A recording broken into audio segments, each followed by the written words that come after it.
Bonjour Charles Decamp. Bonjour Philippe, bonjour à tous. Sans votre cap, votre journal des médias, c'est maintenant le sommaire du jour. Une info Europe 1, l'équipe veut sortir de la crise, les fake news s'effondrent et la disparition de Phil Spector. Mais on commence comme chaque lundi par les audiences du week-end qu'ont les Français regardé hier soir à la télé. Une fois n'est pas coutume, France 2 pointe en première position un dimanche soir avec 3 600 000 téléspectateurs pour le film français inédit L'Empereur de Paris, c'est 16,1% du public.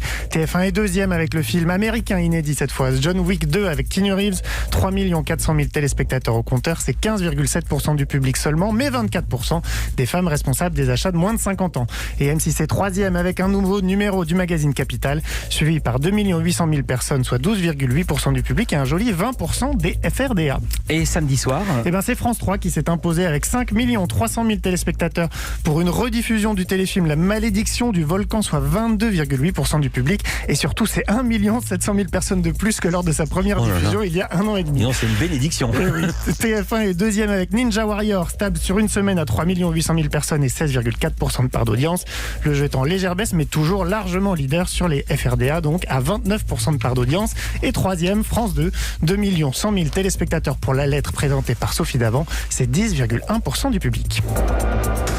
Culture Média. Et on commence ce journal des médias par une info Europe 1. Et oui, en 2021, Scène de ménage va accueillir un nouveau couple. C'est ce qu'a révélé le producteur de la série, Alain Capoff, lors de l'enregistrement d'un nouveau numéro du podcast Sérieland animé par Eva Rock.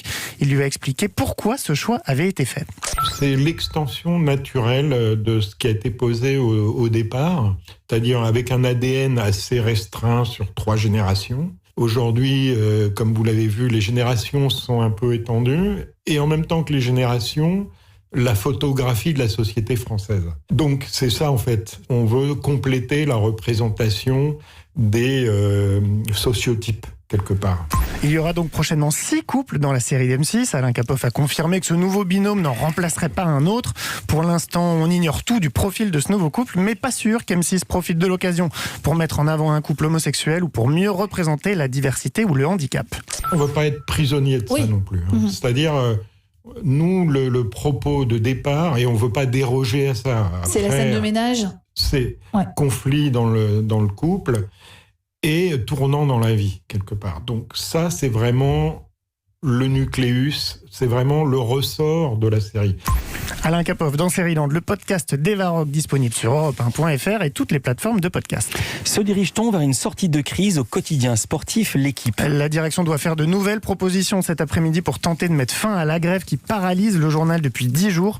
Le plan social proposé pourrait être retiré au profit d'un accord de performance collective. C'est déjà ce qui avait été proposé au mois de juin dernier, mais les sacrifices demandés aux salariés pourraient être moindres. De leur côté, les syndicats ont demandé que le plan social soit remplacé par un plan de départ volontaire et que les conditions de ces départs soient améliorées. Et ces avancées potentielles interviennent alors que 200 sportifs ont fait part de leur soutien au quotidien ce week-end. Oui, Tony Parker, Florent Manodou, Kevin Mayer ou encore Marie-Josée Pérec, ils ont tous signé une lettre ouverte où ils disent leur attachement à l'équipe. Le groupe Canal+ prépare 2 nouveaux rendez-vous littéraires. Un pour C8 ou CNews et l'autre pour la chaîne Canal+. C'est ce qu'a annoncé ce week-end le JDD. Pour l'heure, on sait que le premier sera animé par la journaliste politique Anne Fulda. Le deuxième sera bimensuel et c'est Cyril Eldin qui sera aux commandes. De quoi compenser l'arrêt de 21 cm d'Augustin Trapenard qui a quitté le groupe et de vivre les livres de Patrick Poivre d'Arvor sur CNews auxquels le groupe a mis fin il y a 10 jours. Daphné Burki, bientôt de retour sur France 2. L'animatrice a décroché l'animation d'un prime caritatif, a révélé ce week-end Le Parisien. Il devrait s'intituler Secours Pop, la grande soirée et profitera, comme son nom l'indique, au secours populaire. Sur la scène du cirque d'hiver, l'animatrice sera aux commandes d'un show où se succéderont une quarantaine d'artistes et de chanteurs. Excellent titre, Secours Pop. Une série de France O va débarquer sur France 3, générique. Laisse-moi plonger dans l'océan. Elle s'appelle OPJ Pacifique Sud et c'est sa saison 2 qui est actuellement en cours de tournage, qui sera prochainement proposée sur France 3 selon le Parisien. OPJ aura même les honneurs du Prime pour une soirée avec 2 épisodes spéciaux. Un joli coup de projecteur pour cette série policière. La saison 1 avait été diffusée en quotidienne sur France O, la chaîne de l'Outre-mer qui a fermé définitivement en septembre dernier. Une bonne nouvelle, la quantité de fake news s'est effondrée la semaine dernière aux États-Unis. L'éviction de Donald Trump de Twitter et de Facebook notamment a eu un effet majeur sur la propagation de fausses informations qui circulent au sujet de l'élection présidentielle américaine. Selon le Washington Post, le nombre de messages évoquant une élection truquée a chuté de 70%, passant de 2,5 millions à un peu moins de 700 000. Une dégringolade qui s'explique aussi par la suppression par Twitter de 70 000 comptes complotistes. Et puis on termine ce journal avec la disparition ce week-end de Phil Spector, l'un des premiers grands producteurs de musique. Il avait 81 ans, il s'est éteint dans un hôpital de Californie. Selon le site People TMZ, Phil Spector avait été hospitalisé après avoir contracté le Covid. Phil Spector, c'était le producteur emblématique des années 60. Il a enchaîné les tubes, il a imposé un son qu'on a appelé le Wall of Sound avec beaucoup d'instruments et de choristes. Un son qui a influencé de nombreux artistes, des Beach Boys à Bruce Springsteen. C'est lui qui est derrière notamment le succès du groupe The Crystals et leur titre notamment Dadu Run Run en 1963.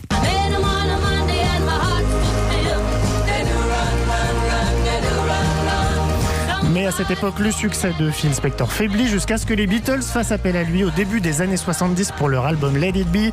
Le travail du producteur est assez critiqué, faut le dire, mais le succès est au rendez-vous et sa carrière repart de plus belle, notamment grâce à sa collaboration sur l'album Imagine de John Lennon.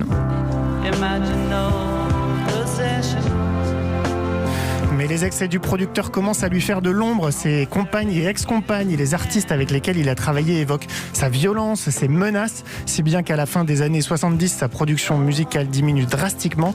En 2003, il se retrouve à nouveau en une de tous les journaux, mais pas pour sa musique. Une jeune femme meurt chez lui. Il parle d'un suicide accidentel, mais sera condamné pour meurtre en 2009 à 19 ans de prison. Et Émilie Mazoyer reviendra sur sa carrière dans son émission Musique, ce soir dès 20h sur Europe 1. Merci beaucoup Charles Decamp, à demain. Pour un nouveau journal des médias.